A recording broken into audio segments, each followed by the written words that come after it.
Et Laurent Gbagbo, beaucoup plus étonnant, président de gauche, il a avoué à sa sortie de prison de la Cour pénale internationale que vous et Dominique de Villepin, vous l'avez fait cracher au bassinet.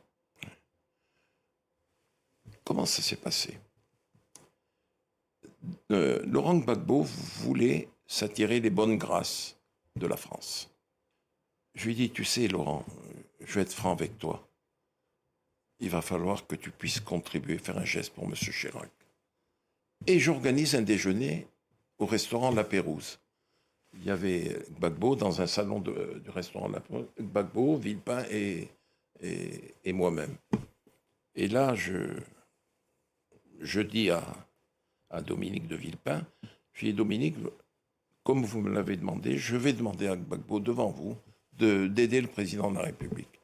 Et j'ai demandé à Laurent, voilà ce que je t'ai laissé entendre, je vais le dire devant Dominique de Villepin, il va falloir que tu puisses aider à l'élection présidentielle de 2002. Et Laurent de dire, je suis de la famille socialiste, je suis un ami de M. Jospin, mais Dominique, j'aiderai à hauteur de 3 millions de dollars M. Chirac. Ce qu'il a fait? Ce qu'il a fait. Est-ce que vous considérez qu'il a été trahi par Jacques Chirac, par Dominique de Villepin, par la France plus largement? Monsieur Perelman, vous m'offrez l'opportunité de laver ma conscience. J'ai été l'acteur et le témoin de toutes les relations entre la France et la Côte d'Ivoire en ces heures troubles, difficiles.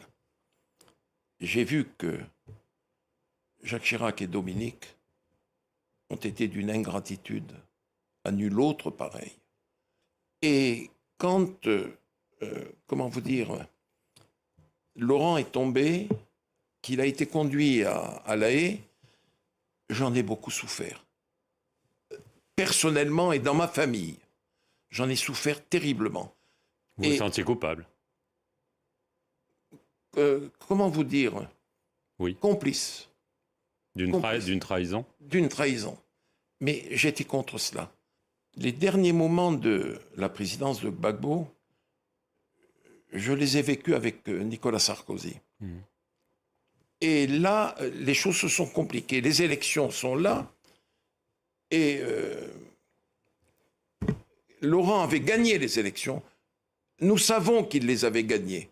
Comme Jean Ping les avait gagnées en 2016 à Libreville. Là, Gbagbo avait gagné les élections. Pas Ouattara. Pas Ouattara. Le Conseil constitutionnel a dit que c'était Laurent le vainqueur. Vous connaissez la dispute, mais bon. Ok, passons. Et le président Sarkozy me fait venir à l'Élysée et il me dit, il va falloir que tu appelles ton ami Gbagbo et que tu lui dises d'accepter de partir.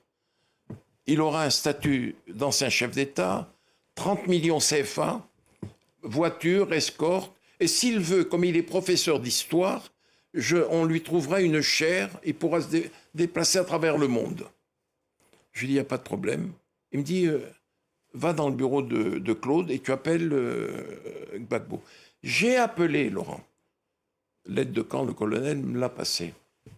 Laurent Gbagbo me dit, alors Bob, comment va? Je lui dis, Laurent, ça fait des années qu'on se connaît. Je te passe un message du président Sarkozy.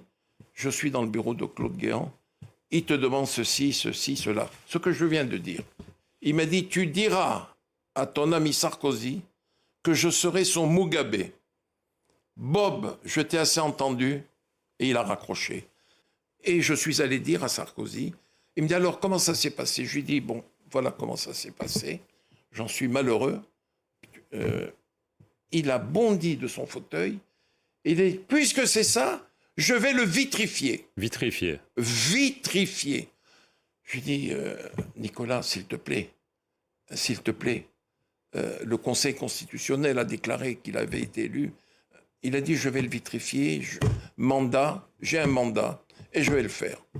Et le lendemain ou le surlendemain, Laurent était tombé, conduit comme nous l'avons vu et su, à La Haye. Au milieu des années